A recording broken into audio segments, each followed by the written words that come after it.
예, 전해드린 것처럼 이제 지난 주말 서울 한복판에서 믿기 힘든 초유의 압사 사고가 발생하면서 충격이 가시지 않고 있습니다. 네, 전문가 두 분과 함께 이번 참사의 원인과 앞으로의 대책 자세히 짚어보도록 하겠습니다. 이영주 서울시립대 소방방재학과 교수, 정창삼 인덕대 스마트건설 방재학과 교수 함께합니다. 안녕하세요. 안녕하세요. 자, 먼저 저희의 보도 내용 좀 보시고 이어가도록 하겠는데요. 자, 이번 참사 직전 그리고 참사 순간의 상황은 어땠을까요? 네, 너무나 많은 인파에 본인의 의지와 상관없이 휩쓸려 다니고 참사 이후에는 꼼짝달싹 할 수 없었는데요. 한송원 기자의 보도입니다. 경사진 골목길을 가득 메운 인파가 마치 파도에 떠밀리듯 좌우로 휩쓸립니다. 일부 시민은 숨쉬기조차 힘들다며 고통을 호소하고 다급한 나머지 욕설을 내뱉기도 합니다. 잠시 후 인파에 밀려 일부 시민이 쓰러졌고 그 위를 다른 사람이 덮치면서 비명소리도 터져나옵니다. 좁은 공간에서 빽빽이 섰던 사람 수백 명이 밀고 밀리며 넘어지면서 순식간에 5겹, 6겹으로 사람들이 깔렸습니다. 소방당국은 골목길과 큰 길이 맞닿은 좁은 공간에서 수백 명이 깔리면서 인명피해가 커진 것으로 보고 있습니다. 빨려라인이 저쪽 쳐져 있지 않습니까? 바닥에. 거기서부터 5.7m 안에서 사망자가 다 나왔습니다. 그래서 안에서 겹겹이 쌓인 부상자는 손으로 잡아 끌어도 꼼짝달싹 안 할 정도였습니다. 좁은 골목 가득 쓰러진 인파로 앞뒤 좌우가 모두 막혀 출동한 구조대조차 제때 손쓸 수 없는 상황이 돼버렸습니다. TV조선 한송원입니다. 참사를 지근거리에서 직접 본 목격자들은 당시 다급했던 상황을 증언했습니다. 목격자들은 누군가 뒤에서 밀기 시작했고 한 명이 넘어지면서 연쇄적으로 쓰러져 혼란이 시작됐다고도 말했습니다. 박재훈 기자의 보도입니다. 구급대원들이 긴급하게 부상자 심폐소생술을 하고 현장 통제 경찰의 다급한 목소리가 울려 퍼집니다.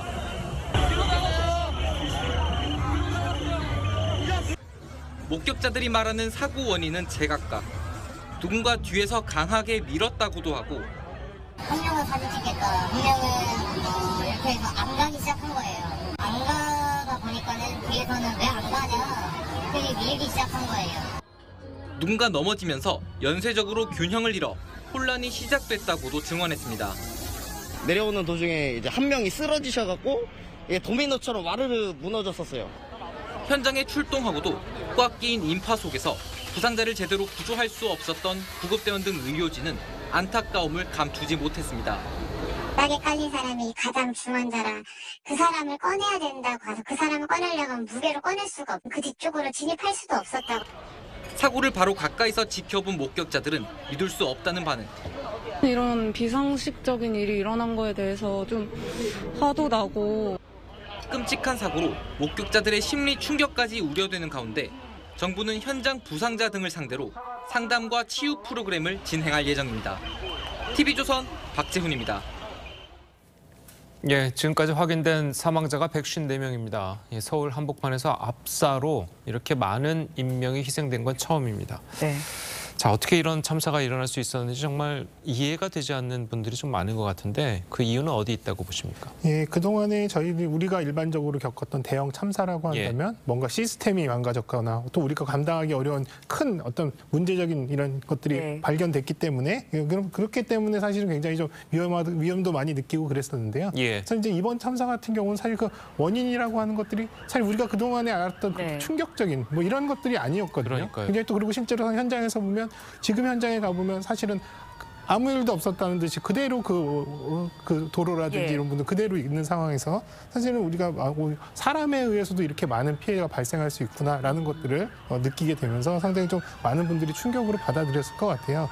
뭐 당연히 피해 규모도 사실 뭐 거의 역대급에 가까울 정도로 상당히 많은 인명 피해가 발생을 했고 그것도 짧은 시간에 그리고 또 하나는 눈앞에 지켜보면서도 조치할 수 없는 이런 이제 불가피하고 안타까운 상황들 이런 것들이 모두 복합적으로 이루어졌고 또 사망자 대부분이 젊은 분들 20대, 10대 분들이기 때문에 더더욱이 사회적으로 큰 충격과 또 이런 불안감을 또 갖게 되지 않았나 싶습니다. 예. 지난 2014년 세월호 사건 이후 8년 만에 이제 최대 규모의 인명 피해가 난 사고가 발생했는데 예. 어떻게 보셨나요?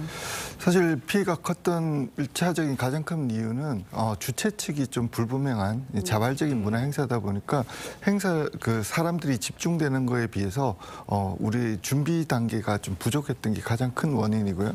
두 번째로는 사람들의 시민들의 행동 패턴입니다. 요즘은 모든 시민들이 거의 유사한 시간 그리고 유사한 공간에 집중되는 경향이 있습니다. 그래서 모두가 핫플레이스를 가고 싶어하고 제일 핫한 시간에 가고 싶어하고 이런 집중도들이 그 사고를 일으킨 가장 큰 원인인데요. 특히 이번에 보면 이태원의 해밀턴 호텔을 중심으로 해서 한 3-4개의 골목들이 가장 많은 사람들이 밀집되는 공간이거든요. 그래서 이런 사건들이 일어났다고 생각하고 있습니다. 네, 특히 여성 피해자가 남성에 비해서 2배 가까이 많았거든요. 이유는 어디 있다고 보시나요? 실제로 이런 굉장히 혼잡도가 진행되면 사실 굉장히 힘듭니다. 그러니까 본인이 이제 숨쉴 공간을 만들기 위해서 온몸에 힘을 다 쓰거든요. 왜냐하면 자발적으로 그런 힘이 나옵니다. 그래서 그게 한 10분, 20분 정도 지속되면 근육을 많이 쓰기 때문에 산소 요구량도 더 많아지고요. 체력이 급격히 소진됩니다. 그리고 숨이 안 쉬어지기 때문에 숨과 체력이 같이 고갈되면서 그리고 또 여성분들이 키가 또 남성보다 차이가 있지 않습니까? 그러면 숨을 쉴 수 있는 공간 이런 것들이 전부 다 부족해지면서 여성분들의 피해가 특히 컸던 거라고 생각을 하고 있습니다. 예. 자, 그리고 이번 참사가 일어난 그 골목길, 특히 좁은 골목길인데 특히 사망자가 몰린 공간은 뭐 5m 내외의 작은 공간에 이제 그쪽에서 이제 사망자가 집중적으로 나왔다고 하는데요. 자, 이렇게 내리막길에서 사람들이 여러 겹으로 이렇게 줄줄이 쌓이게 되면 이게 상당히 아래쪽에 있는 사람이 받는 하중은 어마어마하다고 그래요. 네, 맞습니다. 실제로 이제 이 현장만 놓고 보면 굉장히 좁은 골목에 또 좁은 구간에서 어떻게 이렇게 많은 사람들이 사망할 수 있을까라고 의아하실 분도 있는데요. 사실은 이 현장, 사망 현장 과 연결돼 있는 그 이쪽 이제 여기가 T자형 도로, T자형 이제 골목으로 되어 있는데요. 사실은 T자형이 이제 아랫부분 말고 지금 위쪽 부분에 이 도로, 그러니까 해밀턴 호텔의 뒤쪽 부분 도로는 이미 한두 시간 전부터 사람들로 인파로 꽉 차서 사실은 오도 가도 못하는 이런 상황이었거든요. 그래서 이제 이렇게 사람들이 적체되어 있는 상황, 또 그리고 서로 힘에 밀리고 또 밀리는 이런 상황 속에서 지금 이제 사고 현장 쪽에 내리막길 쪽으로 사람들이 급격하게 쏠리는 상황, 그리고 거기가 경사지였기 때문에 사람들이 균형을 잡거나 또 이런 부분에 이제 저항을 하기 상당히 좀 어려운 이런 이제 지리적인 요건 이런 것들 때문에 사람들이 이제 넘어지기 시작했고 또 한쪽으로 사람들이 쏠리기 시작하니까 그 위쪽에 있었던 뭐 수천 혹은 수만 명의 인원들이 동시에 집중되면서 많은 사람들이 연쇄적으로 넘어지면서 상당히 큰 하중 또 이제 무게들이 이제 압박을 한 그런 상황으로 보입니다. 그래서 실제로 이제 앞서서 보신 것처럼 현장에 구급대원들이 도착했을 때도 눈앞에 보이 요 구조자가 있음에도 불구하고 꺼내지를 못하는 상황. 뭐 아까 말씀드린 그 소방대원들이 체중을 다해서 끌어내려고 하는데도 꺼내지를 못해서 응급처치를 못하는 이런 상황들이었거든요. 그러니까 그 당시에 얼마나 많은 이 압력, 또 사람들의 이 압박, 사람들이 뒤엉키면서 사실상 조치가 불가능한 상황이었다라고 생각이 됩니다. 네, 조치가 불가능한 상황이었다고 말씀해 주셨는데 정말 구조 작업의 한계가 느껴지는 그런 장면들을 저희가 볼 수밖에 없었거든요. 그렇습니다. 이게 저희 특히 사고가 집중된 골목을 보면 폭이 3.2m 그리고 길이가 4.5m인데요. 거기에 4.5m 그러니까 5.5평의 공간에 150명의 희생자가 나왔거든요. 우리가 산술적으로 보면 그 골목에 한 최소 2,500명이 있었다는 겁니다. 그럼 이 2,500명이 왜냐 앞쪽 뒤쪽이 다 사람이 막혀 있으니까 빠져나오는데 시간이 많이 20분 이상 걸리다 보니까 이 사람들이 나와야지 진입이 돼서 구조 작업을 할 수 있는데 이런 것들이 자체가 어려웠던 그런 상황이었다고 할 수 있습니다. 네. 알겠습니다. 자, 그러면은 이제 또 뭐 경찰이 사고 원인을 이제 규명하는 거에 대한 이제 수사를 나섰긴 했는데 말씀하신 것처럼 뭐 경찰이 수사를 해서 뭔가 이렇게 딱 드러나는 원인이 있으면 뭐 거기에 대한 원인을 제공한 사람을 뭐 처벌할 수도 있고 뭐 그럴 수가 있을 텐데 자, 이번 사건 같은 경우에는 과연 그 원인을 찾을 수 있을지가 궁금하거든요.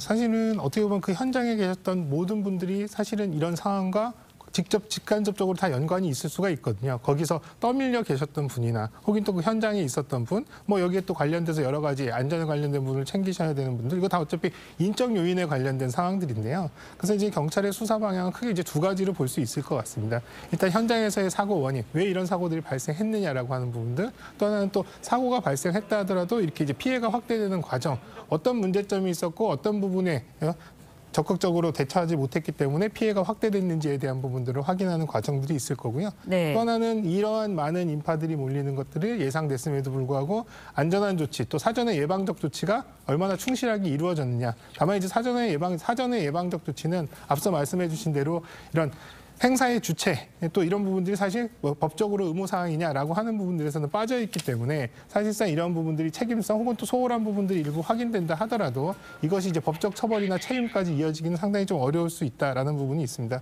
또 현장 같은 경우도 대부분 지금 현장에는 지금 이제 거기에 부상자라든지 인원이라든지 또 이제 사망자들 같은 경우는 다 이제 정리가 된 상태고요. 현장에서 확인할 수 있는 여러 가지 뭐 감식이라든지 이런 부분들 이제 흔적들은 사실 그렇게 많지 않다고 보이거든요. 그래서 오히려 현장에 대한 조사들은 주변에 설치된 CCTV 또 그다음에 그 당시에 있었던 많은 이제 목격자의 증언 이런 것들을 조합하면서 최초의 원인이라든지 피해 확대에 관련된 과정들 또 그런 과정들에서 또 어떤 문제점들이 있는지를 이제 확인하는 과정들로 진행될 것으로 보입니다. 네, 목격자의 증언 부분을 좀 살펴보면 누군가가 밀기 시작해서 앞으로 넘어졌다 아니면 앞에서 연쇄적으로 넘어지면서 연쇄적으로 넘어졌다 이런 증언들이 나오고 있거든요. 어떻게 들으셨나요? 실제로 굉장히 밀집된 우리가 지하철이나 이런 공간에 우리가 갇히게 되면요. 굉장히 답답하면서 실제로 힘이 센 사람들이 밀기 시작합니다. 왜냐하면 자기만의 공간을 확보하거나 너무나 답답하게 이 상황을 타개하기 위해서 하는 거죠. 그러면 실제로 바로 앞에 있는 사람들은 굉장한 고통을 느낍니다. 저도 저런 이제 크리스마스 때 저런 공간에 한번 갇힌 적이 있었는데요. 네. 너무 고통스럽습니다. 특히 힘이 센 사람을 밀게 되면 바로 앞 사람은 굉장히 압박감을 느끼고 그야말로 그 공간 자체가 하나 약육강식의 공간이 됩니다. 근데 이게 사실 고의냐라는 거에 대해서는 사실은 여러 가지 논란이 있을 수 있습니다. 왜냐하면 모든 사람들이 그 어려움을 타개하기 위해서 또는 자기만의 생존을 위해서 했던 행동들이기 때문에 이것을 또 고의라고 하기도 상당히 어렵고요. 굉장히 그런 그 상황 자체가 하나의 약육강식의 세상처럼 굉장히 답답한 공간으로 만들어지고 고통스러운 시간이 됩니다. 예. 자, 그래서 혹시 골든타임을 혹시 지킬 수 있었다면 좀 더 많은 생명을 살릴 수 있지 않았을까라는 또 지적도 있는데요. 과연 이 골든타임이라는 걸 지킬 수 있었을까? 또 의문이거든요. 예, 일단 많은 분들이 이제 심정지라고 하는 이런 특수성 또 현장에서 많은 심정지 환자들이 발생을 했었고 이런 심정지 환자의 경우에는 또 초동 조치가 굉장히 중요하기 때문에 골든타임을 확보하는 부분들 또 이런 조치가 과연 이제 더 적극적으로 이루어졌으면 하는 이제 많은 분들이 아쉬움들이 있었을 겁니다.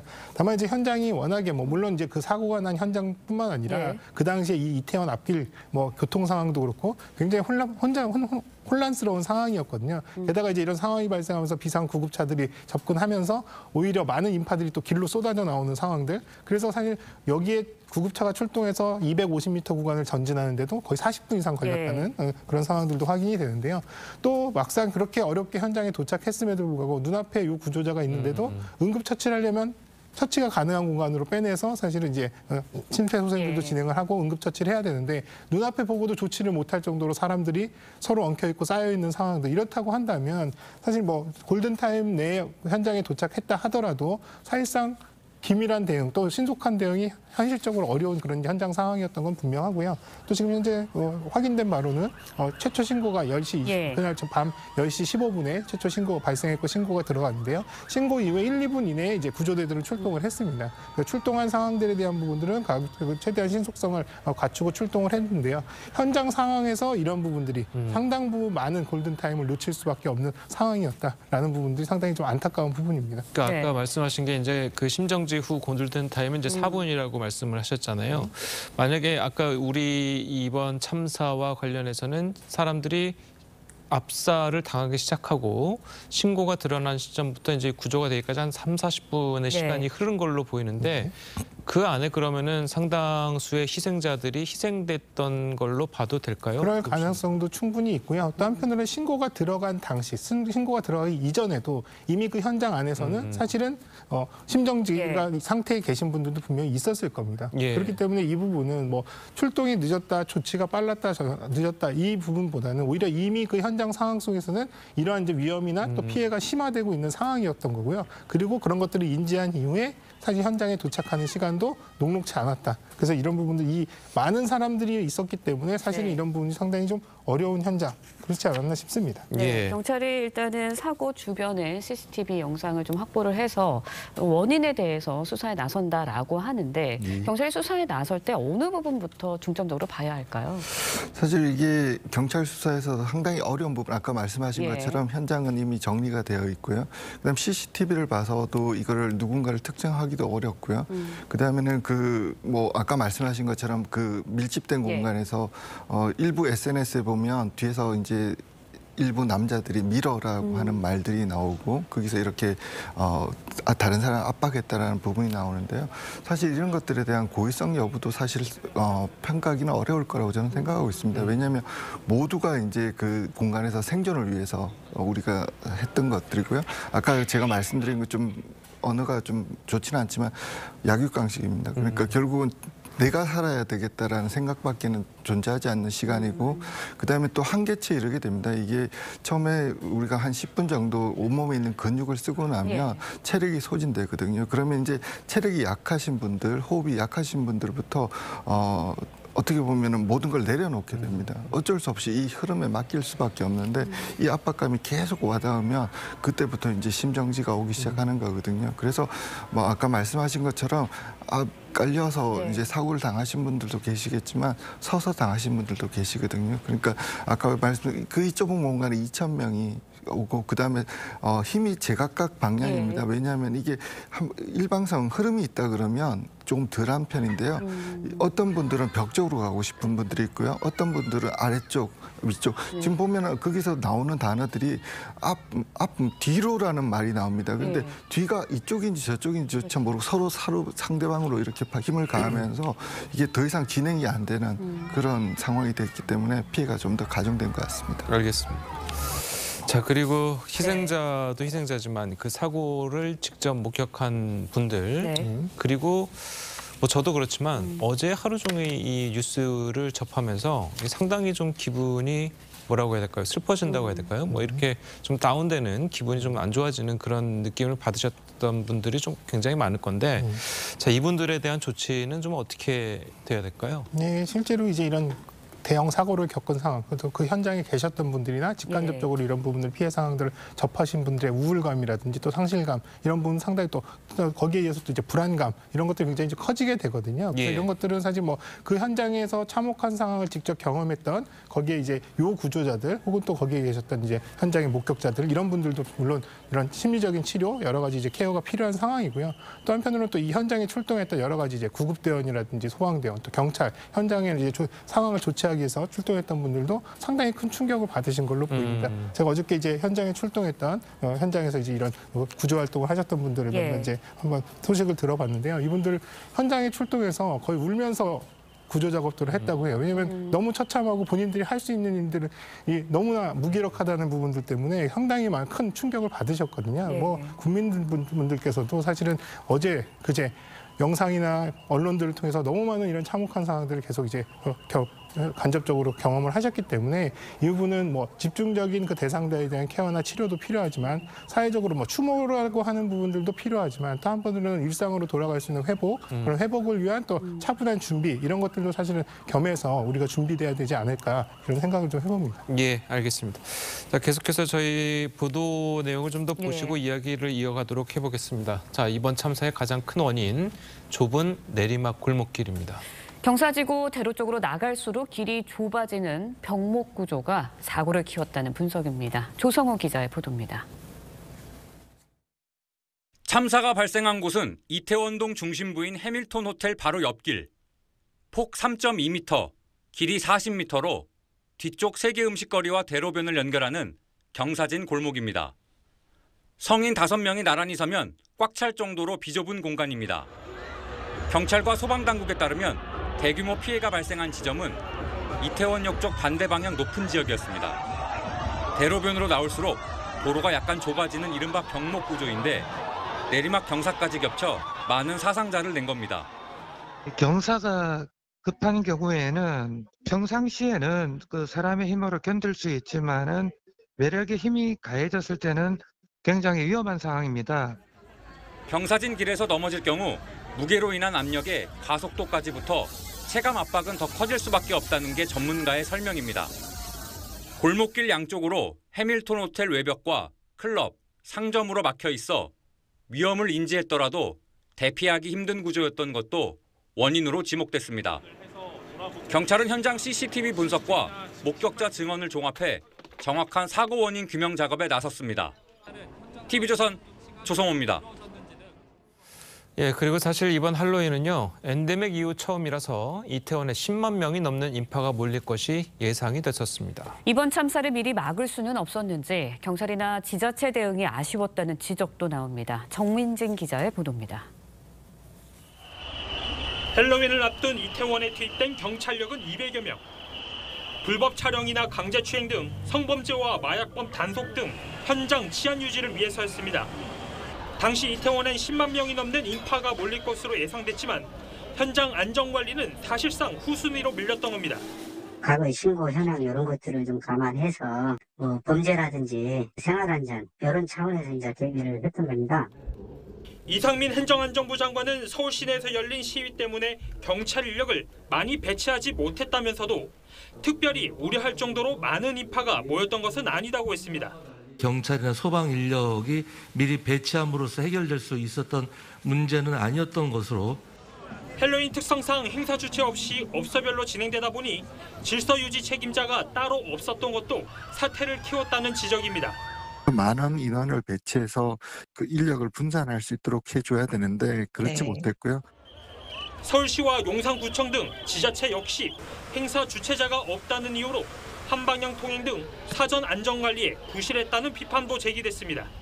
TV조선 정민진입니다. 예, 앞서 보신 것처럼 이제 참사가 발생한 이태원 골목길은 폭이 3.2m고 이제 길이가 40m. 몹시 좁은 데다가 가파른 내리막길입니다.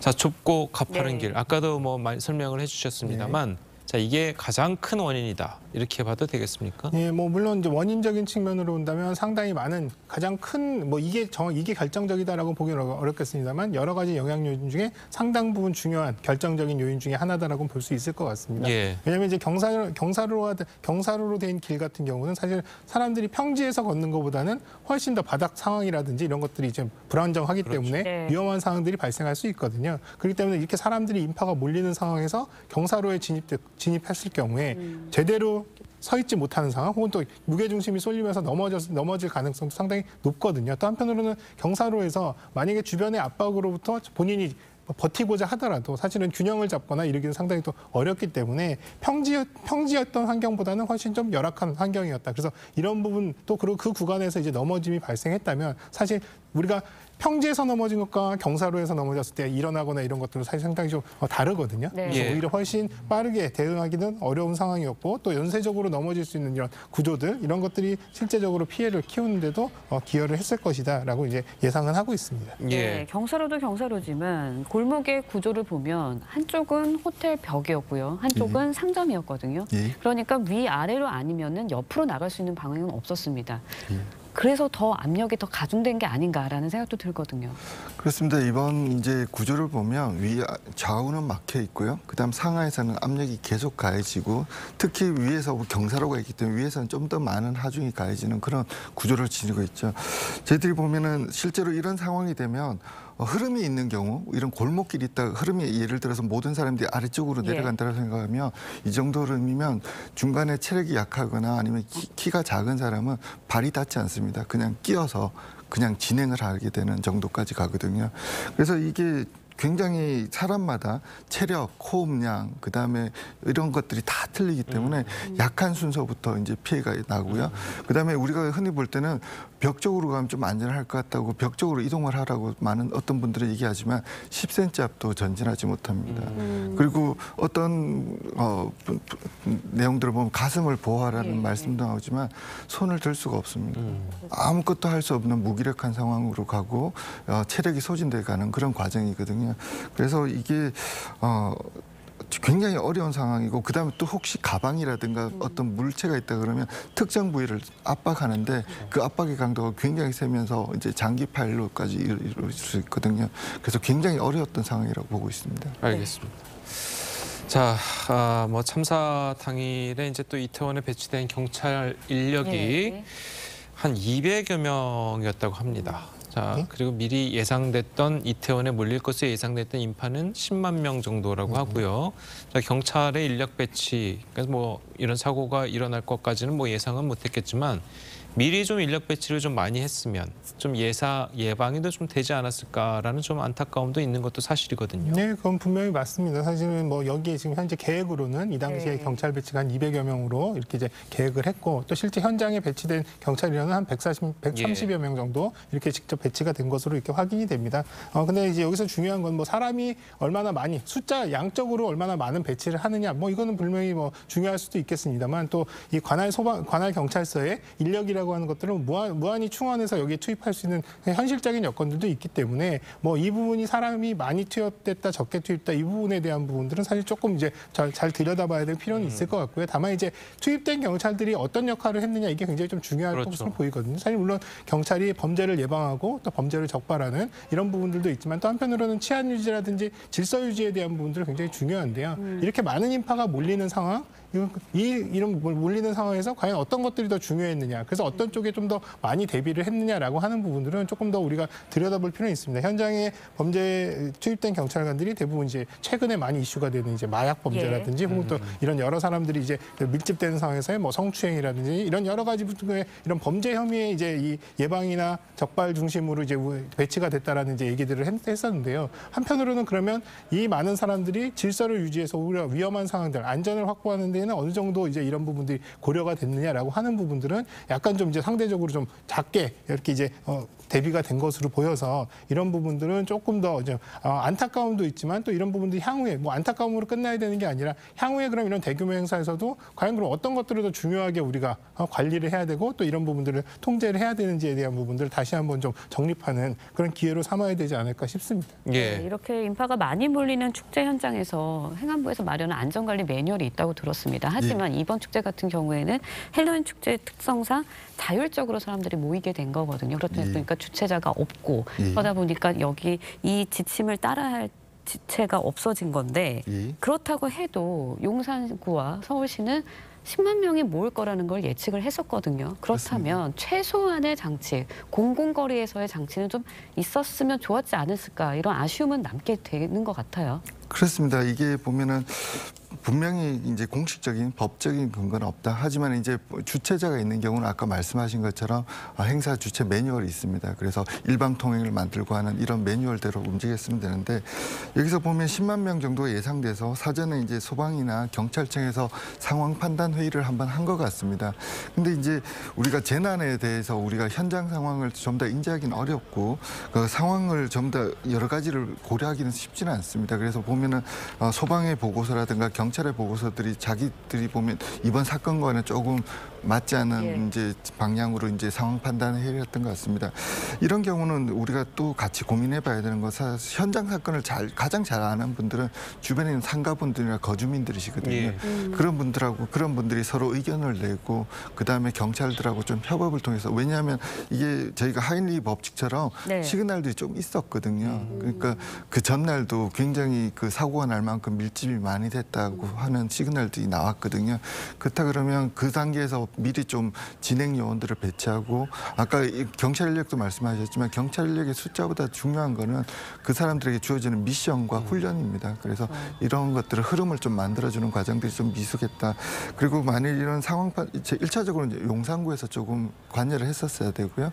이런 게 자원이 부족하거나 인력이 부족할 경우는 서울시나 행정안전부, 경찰청에 요청을 해가지고 좀 더 원만하게 진행됐으면 어땠을까 하는 아쉬움이 있습니다. 예, 사실 일부 보도를 보면 예. 용산구에서 그 전날에 비상대책회의도 했다고 그래요. 이제 비상대책회의도 했는데, 자 그렇다면 좀 뭔가 방금 말씀하신 것처럼 뭐 지역 축제나 이런 것처럼 일방 통행이라든지 뭐 통행할 수 있는 거리를 좀 제대로 좀 만들어주고 좀 이런 게 필요하지 않았을까 좀 싶거든요. 예, 맞습니다. 사실은 뭐 지자체가 이 대상의 주체가 분명하고 또 일테면 이런 것들을 허가를 받아야 되는 이런 행사가 아니더라도 관내에서 일어나는 또 많은 사람들이 이렇게 이제 집중돼서 운집하는 이런 이제 행사라고 한다면 그런 것들을 사전에 인지했다면 조금 더 적극적으로 이런 부분들의 예방이라든지 또 꼭 이런 안전뿐만 아니라 편의성을 제공한다라는 측면에서도 사실은 조금 더 적극적으로 이런 부분들을 좀 대비했으면 어땠을까 하는 아쉬움이 있거든요. 예. 제가 좀 아쉬웠던 건 뭐냐면 그동안에 이제 이런 헬로윈 축제에 관련된 부분은 지자체에서도 사실은 상당히 적극적으로 이런 행사를 홍보를 했었단 말이죠. 많은 참여들을 해달라는. 그럼 이제 그런 부분 참여를 해달라는 부분들을 홍보를 하면서도 사실 이런 많은 사람들이 왔을 때 과연 우리가 어떤 식으로 뭔가를 준비해야 될까라는 부분들에 대한 고려가 상대적으로는 부족하지 않았나 하는 부분들은 안타까운 상황입니다. 그래서 사실 뭐 이런 지자체 입장에서는 또 이런 부분들이 우리가 주체가 없기 때문에 무엇인가 적극적으로 뭔가를 하라라고 얘기할 수도 없고 또 그렇다고 해서 우리가 발벗고 나서서 민간 행사 또 일반인들을 대상으로 뭔가 적극적으로 통제를 하거나 개입하는 것도 상당히 좀 어려움이 있었다라는 부분들도 뭐 전혀 틀린 말은 아니겠습니다만 앞으로 향후에는 그러면 과연 이 상태를 앞으로도 계속 그럼 반복해야 되는 거냐라고 한다면 어쨌든 우리는 이런 위험을 겪었고 또 피해를 겪었고 또 이런 부분들을 해소하기 위한 노력들을 해야 되기 때문에 오히려 저는 이제 앞에서 말씀하신 대로 이런 자발적인 행사는 어떻게 보면 자발적으로 참여하는 분들이 사실은 조금 더 적극적으로 이런 부분들에서 스스로 챙기고 또 이런 부분들을 제공을 해야 된다고 생각하거든요. 그래서 이 지역의 상인분들이라든지 이 지역의 주민분들 또 혹은 또 여기에 참여하는 일반 시민분들도 각자 이렇게 많은 사람들이 운집했을 때 안전할 수 있는 요령, 또 자기 가게 혹은 또 자기 가게 주변에서 안전할 수 있는 조치들 뭐 이런 것들에 대해서는 조금 더 신경을 쓰고 또 앞으로 이런 부분들을 좀 이제 채워나가는 그런 부분들 과정들이 필요하겠다 생각이 됩니다. 예. 앞으로 이런 자율적인 행사가 아예 없다라고 이야기할 수는 없거든요. 그렇습니다. 앞으로 어떤 사고 대비책을 좀 마련해야 된다고 보십니까? 앞으로도 뭐 크리스마스라든가 단풍놀이라든가 이런 거 조그만 항상 시즌별로 찾아오는 우리가 이런 자율적인 축제들이 있습니다. 이런 경우를 대비하기 위해서는 일단 지자체가 중심이 되어야 될 것 같고요. 그다음 두 번째로는 지역 주민들도 같이 힘을 합쳐야 될 것 같습니다. 왜냐하면 그 지역에서 반복적으로 어떤 패턴이 나타나고 있거든요. 그래서 이 지역에는 이런 행사를 하면 어느 정도 사람들이 오고 예전에는 어떤 피해가 있었고 이런 것들을 지자체하고 협업을 통해 가지고 안전 대책을 만들고 그리고 흐름을 만들어주는 게 중요할 것 같습니다. 그리고 이런 대형 압사 사건과 같이 이런 많은 사람들이 몰릴 경우는 일방 통행로를 만들어서 사람의 흐름을 만들어주는 이런 대책을 세워주는 과정이 필요할 것 같습니다. 예. 자, 뭐 보면은 이제는 사실 누군가에게 이제 책임을 물는다는 게 이제 의미가 없을 수도 있지만 어떻게 보면 이번 사고의 책임은 어디에 둬야 되는지 하는 궁금증도 있거든요. 과연 서울시가 있는지, 지자체가 있는지, 아니면 경찰이 있는지, 아니면 그 군중에게 있는지. 자, 이런 부분은 좀 어떻게 봐야 될까요? 그래서 지금 이제 뭐 이렇게 어제 그제는 사실 워낙에 뭐 피해 수습이라든 이런 부분들이 집중됐기 때문에 사실 이제 이런 부분들의 이제 문제들이 수면으로 온 상태는 아닌데요. 앞으로 계속 이제 수사가 진행되고 또 현장에 대한 원인 파악들이 진행되는 과정에서 분명히 이런 책임론 또 혹은 또 이런 부분들의 과실이 있는지 여부에 대한 부분들도 계속 이제 얘기가 될 텐데요. 다만 이제 문제는 이런 겁니다. 이 부분이 지금 현재로서도 들여다봤을 때 딱히 누가 책임이 있고 잘못이 있다라고 특정하기는 상당히 좀 어려운 구조입니다. 물론 이제 수사를 통해서 혹은 또 현장의 상황 조사를 통해서 밝혀진다 하더라도 사실은 책임 소재가 불분명한데 다만 이제 피해가 이렇게 굉장히 크기 때문에 그럼 아무도 책임을 지지 않는 거냐라는 이런 논리 때문에 오히려 과도하게 책임을 묻거나 이런 부분들은 상당히 좀 우리가 좀 배제할 필요는 있거든요. 또 국민들 정서상 그럼 아무도 책임 안 지고 이렇게 넘어간다고라고 하는 이제 일반론적인 감정적인 접근보다는 우리가 조금 더 이런 부분들이 책임이라고 하는 것들이 없다라고 보면은 없을 수도 있지만 또 모두 각자에게 분산되는 그 지금 상황에 대해서 개입됐던 혹은 또 거기에 참여했던 모든 분들이 각자 조금씩 다 책임들이 분산돼 있다고 본다면 우리 사회 전반에 대한 안전에 대한 부분들을 수준을 높이는 것이 사실은 그런 책임으로부터 앞으로 우리가 조금 더 적극적으로 책임을 질 수 있는 체계로 만들어가는 과정이라고 좀 볼 수 있거든요. 그래서 예. 오히려 이 부분은 뭐 조사를 통해서 뭔가 정말 중대한 과실 혹은 또 명확하게 이런 책임에 대한 뭐 해야 될 일들을 소홀히 했다거나 이런 이제 명확한 부분들이 밝혀지긴 어려운 구조이기 때문에 네. 오히려 앞으로 안전하기 위한 여러 가지 노력들을 어떻게 할 것이냐. 그것은 뭐 관의 입장에서 관리적인 입장도 있을 거고요. 또 아까 말씀드린 지역의 자치적인 예. 부분에서의 어떤 필요한 부분들을 이제 갖춰 나가는 것들 또 안전하기 위한 지원이라든지 또 이런 부분들을 또 유도하는 유도 정책들 또 실제로 참여해서 이런 거 행사를 즐기는 시민분들이나 국민분들의 안전에 대한 여러 가지 소양이라든지 교육 이런 부분들까지를 포함해서 좀 더 전체적으로 지금 이런 상황들이 발생하지 않는 안전한 사회 체계로 만들어 나가는 노력들로 조금 전환될 필요는 있겠다. 책임성을 묻는 것보다는 그렇게 점점 생각을 하고 있습니다. 네. 예. 앞으로 이제 과실 여부, 책임 소재를 가리는 그런 작업들이 좀 진행이 될 것 같은데 어떻게 예. 보시나요? 사실 쉽지 않은 문제입니다. 하지만은 그럼에도 불구하고 예를 들어서 우리 몸이 있어요. 그런데 뭐 몸이 어떤 특정 부위 잘못이라서 굉장히 아픕니다. 그럼 간단하게 이걸 파스를 붙이거나 몸을 뭐 예를 들어서 약 하나를 먹고 우리가 그 상황을 잊어버릴 거냐. 아니면은 우리가 식생활 습관을 바꾸고 우리가 운동을 해가지고 장기적으로 이런 일이 벌어지지 않도록 만들 것이냐 이런 문제거든요. 그러니까 약을 먹고 팥을 하나 붙이면 단기적으로는 우리가 해소될 것 같지만 장기적으로는 우리가 식생활을 바꿔 나가고 운동을 하면서 이런 사건들이 재발되지 않도록 해야 되거든요. 우리가 항상 보면은 상업주의하고 그다음 안전문화는 항상 충돌합니다. 예를 들어서 더 많은 손님을 받고 싶고 더 많은 사람들을 문지박이 하고 싶지만 안전에는 그렇게 투자를 하고 싶지 않고 나는 불편하기는 싫고 거기 가서 놀기만 하고 싶은 이런 문화들이 계속 유지되는 한 10년 뒤, 5년 뒤에 저희가 이런 방향으로 또 할 수밖에 없는 거거든요. 그러니까 우리의 체질을 개선해야 된다. 그리고 그 안전에 대한 의식을 바꿔야 되고 안전에 대한 투자, 그다음에 안전을 위한 나의 불편함이 전혀 문제가 되지 않고 나를 위한 거다라고 하는 우리가 문화의식을 바꾸는 것이 좀 더 중요할 때라고 저는 생각하고 있습니다. 알겠습니다. 자, 그리고 이런 대규모 압사 예. 사고 같은 경우는 이제 해외에서도 이제 가끔 벌어지는 예. 일이긴 한데 얼마 전에 있었던 뭐 인도네시아 축구장 예. 압사 사고라든지 그리고 1,000명대가 죽었던 사우디아라비아의 종교 시설에서 일어난 압사 사고라든지 자, 그런 것들 같은 경우는 이유가 명확하게 있지 않았었습니까? 네. 그런데 이번 같은 경우에는 이유라고 할 게 그 원인, 사고의 시발점이라고 해야 될까요? 자, 그런 것들을 찾기가 굉장히 어려울 수도 있다. 자, 이런 생각도 들거든요. 네, 맞습니다. 사실은 이제 여기에 이 길거리에 많은 분들이 나와서 이렇게 체류가 되는 상황에서 발생한 사고이기 때문에 그러면 과연 길거리에서 뭔가 이벤트가 있거나 뭔가 행사가 있었느냐, 또 사람들을 바깥으로 유도하거나 또 그 공간에만 한정하게끔 있었던 요인이 있었느냐라고 한다면 사실 그런 요인이 특별히 있었던 건 아니거든요. 많은 사람들이 워낙에 많이 있었고 그 사람들이 자연스럽게 보행을 하기 위해서 이제 이동을 하는 과정, 그래서 그런 과정에 사람들이 너무 많기 때문에 사실은 정체가 되는 과정, 이런 것들이 사실은 뭔가 특정한 목적이나 특정한 이벤트 또 특정한 상황이 있었기 때문이 아니라 이게 사람이 많이 몰리면서 골목이 점점 좁아지고 사람들은 점점 많아지고 걷는 속도가 느려지고 지체가 생기면서 이런 위험한 상황들로 서서히 이렇게 이제 접어드는 이런 상황들이었던 거거든요. 그래서 사실 이 부분은 그래서 참 안타까운 거는 그러니까 이게 아까 말씀드렸지 뭐 이게 가정을 전제로 얘기하긴 어렵습니다만 사전에 이런 부분들이 이제 통행의 흐름이라든지 이런 부분들을 조금 더 안전하게 이런 부분을 유도할 수 있었다면 또 이런 부분들이 이제 이렇게 과밀화되는 과정에서도 조금 중간에라도 개입을 해서 사람들을 조금 더 이를테면 서로 교행하는 과정에서 정체가 생기거나 시간이 지연된다면 이런 것들을 좀 통제를 하면서 서로 교행이 신속하게 좀 갈 수 있게끔 뭔가 조치를 취했더라면 이렇게 과밀한 상황까지 이어지지 않았을 거고 또 이런 위험 또 사고로 피해로 이어지지 않았을 것이다라는 이제 안타까운 부분들은 있거든요. 그렇기 때문에 사실 이 부분은 뭔가 특정한 어떤 상황에 대한 부분들의 대비보다는 전체적인 많은 사람들이 군집하는 지역 혹은 또 그런 장소에 관련된 안전에 대한 부분들을 좀 기본적인 상황들을 우리가 좀 잘 챙기는 이런 것들이 오히려 좀 근본적인 대책이 될 수 있다고 생각이 됩니다. 알겠습니다. 네, 다른 나라의 경우를 좀 살펴보면 일본에서는 헬로윈 축제 기간에는 뭐 야외에서 술을 마시면 안 된다고 하다든지 미국 같은 경우에는 통행이 제한이 된다든지 이런 식으로 안전 조치를 좀 마련하는 것 같습니다. 우리나라 이번 경우도 일방통행만 좀 지켜줬었다면 이런 참사는 좀 막을 수 있지 않았을까라는 지적도 일고 있거든요. 그렇습니다. 어떻게 보십니까? 사실 외국에서 이제 공공장소의 안전이라든가 매뉴얼에 대해서 굉장히 엄격한 편입니다. 저희들은 뭐 예를 들어 한강 시민공원에서 술도 먹고 뭐 다 하지만 외국인들이 보기에는 굉장히 좀 어색한 광경이거든요.